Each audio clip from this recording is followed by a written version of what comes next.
Hoy vamos a meternos en un tema fascinante y la verdad muy profundo, el vínculo entre el trauma, nuestro cuerpo y quiénes sentimos que somos. Es un clavado entender cómo las heridas que no se ven pueden convertirnos en extraños dentro de nuestra propia piel. Y lo más importante, cómo es posible reencontrarnos. Para empezar, quiero que escuchen esta cita, porque este análisis en el fondo trata justo de eso, de vivir con las preguntas, a veces por mucho tiempo, hasta que poco a poco, casi sin notarlo, empezamos a encontrar el camino hacia una respuesta. Es una idea muy poderosa que nos va a guiar. Y para entenderlo mejor, vamos a conocer la historia de Sherry. Ella tenía un impulso compulsivo de pellizcarse la piel, y ese gesto, ese simple acto, era su cuerpo contando una historia que ella, con palabras, no podía. Era el síntoma de una herida mucho, mucho más profunda.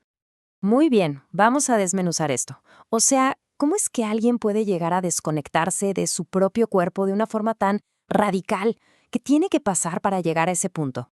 Pues en el caso de Sherry, todo empezó en su infancia. Creció sintiendo que simple y sencillamente no había espacio para ella. Un sentimiento que se grabó a fuego con las palabras de su propia madre. Y es que hoy sabemos que este tipo de abandono emocional puede ser igual de devastador que el abuso físico. Esta negligencia constante fue preparando el terreno para una desconexión brutal. Porque, y esto es clave, el cuerpo lleva la cuenta de todo, incluso de lo que la mente se esfuerza por olvidar. Y en el caso de Sherry, esto salió a la luz de una manera súper impactante durante una sesión de terapia. Imaginen la escena. Está en una sesión de masaje. La terapeuta le está sosteniendo los pies y de repente, Sherry grita llena de pánico. ¿Dónde estás? Había perdido por completo la sensación de que alguien la estaba tocando. ¡Qué locura! Esto nos muestra hasta qué punto el trauma la había desconectado de su propio cuerpo. A ver, entonces, ¿qué está pasando realmente dentro del cerebro para que ocurra una ruptura así, tan profunda, entre la mente y el cuerpo? La respuesta, como casi siempre, está en un mecanismo de supervivencia que se sale de control. Para entenderlo, una investigadora llamada Ruth Lanius se hizo una pregunta muy interesante.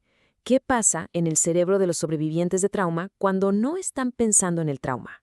O sea, cuando su cerebro está, digamos, en modo avión. Se enfocó en algo llamado la red neuronal por defecto. Y lo que los estudios revelaron es impresionante. Fíjense.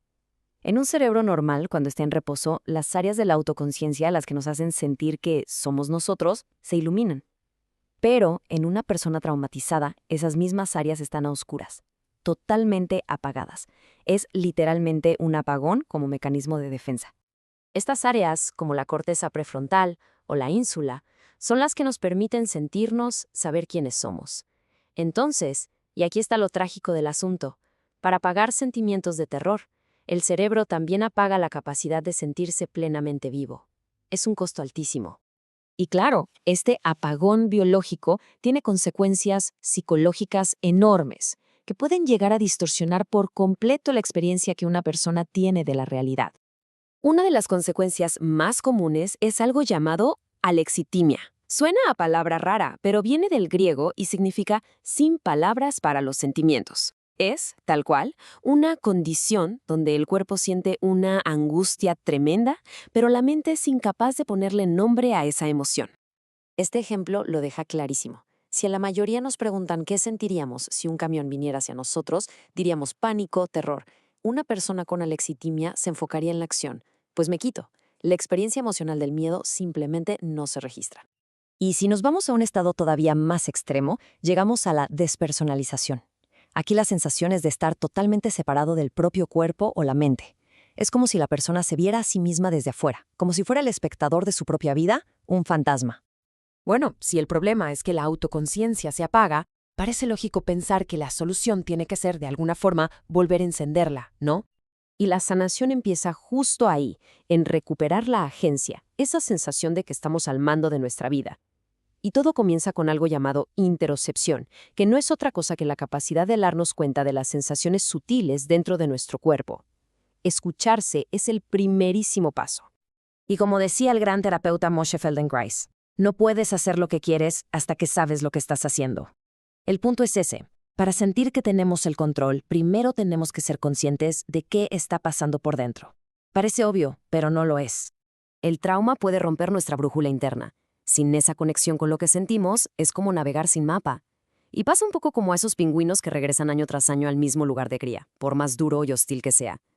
Los sobrevivientes de trauma pueden quedarse atrapados repitiendo patrones, porque les falta esa guía interna para poder imaginar un camino diferente.